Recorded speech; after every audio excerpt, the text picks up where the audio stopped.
Bağçada təhsil alan hər uşaq üçün aylıq 25 manat məbləğində vəsait tələb olunur. Müəssisə rəhbərinin ad günü üçün də hər valideyndən ayrıca ödəniş istənilir. Bu iddialarla 265 nömrəli Körpələr Evi uşaq bağçasında təhsil alan uşaqlardan birinin valideyni Xəzər Xəbərin qaynar xəttinə müraciət edib. İddiaların nə dərəcə həqiqət olduğunu dəqiqləşdirmək üçün bağçaya üst tutduq. Məsələ ilə bağlı Bakı şəhər üzrə Təhsil İdarəsindən də araşdırma aparılır.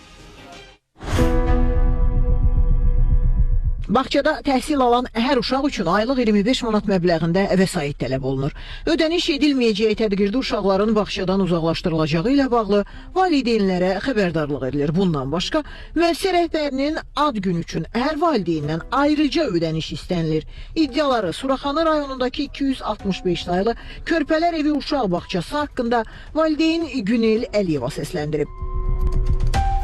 Valideynin iddiasına görə dövlət büdcəsi hesabına maliyyələşən məktəbə qədər təhsil müəssisəsində uzun müddətdir ki, müxtəlif adlar altında valideyndən pul yığılır. 2025-ci ilin sentyabrından və sizdən necə tələb olunur dediyiniz, iddia etdiyiniz məbləğ? İclasdan müdür dedir. Müdürün adı? Rəvanə Abdullayeva. Rəvanə xanım özü sizə şəxsən dedi ki, aylıq 30 manat ödəyir. Aktivdə bağça üçün sənəd aparanda demişlər mənə. 2025-ci ildə. Bəli, bəli. Siz neçə müddət ödəniş elədiniz? Hadası mən 8-9 ay ödəniş elədim.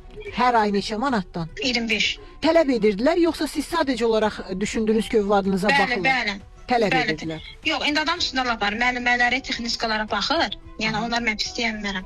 Amma mən yəni bir dənə cəsarətli valideyn özümü gördüm ki, dedim niyə bu pul yığılmalıdır? Yəni dövlət hər şeyi verir də. Siz cibinizdən 1 manat verib çörək alırsınız? Yox, hər şeyi dövlət verir. İddiada səsləndirilən digər bir məsələ isə 3 yaşlı uşaqların qruplardan çıxarılması ilə bağlıdır.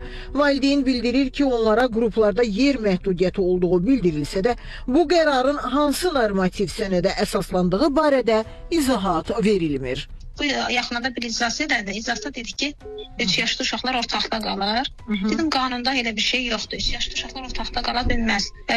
Məktəbə qədər uşaqlar çıxarıla bilər. Dedim, vallahi mən bu ərazidə yaşayıram. Mən gedib başqa yerdə basat axtarası deyiləm. Mən də belə başa düşdüm ki, bunun başında rüşvət durur ki, yəni gəlin mənim otağıma mənə rüşvət verin ki, ay müəllimə, xahiş elə mənim uşağım qalsın. Komitə sədri müdürün adından pul yığmışdı. Yəni bu nə qədər öz başına arxda ki, komitə sədri bu boyda valideyndən pul yığır. Düzü mən vermədim. Neçə manatdan komitə sədri pul yığır? 10 manatdan yığıldı. Bizim qrupda yığılmamış. Amma başqa qruplarda yığılmışdı. İddialara aydınlıq gətirmək məqsədi ilə 265 saylı Körpələr Evi uşaq bağçasına üz tutduq. Lakin qapıları üzümüzə bağladılar. Məsələ ilə bağlı Bakı şəhər üzrə Təhsil İdarəsindən bildirildi ki, 265 nömrəli Körpələr Evi uşaq bağçasında valideynlərdən vəsait toplanması iddiası ilə bağlı araşdırma aparılıb. Araşdırma çərçivəsində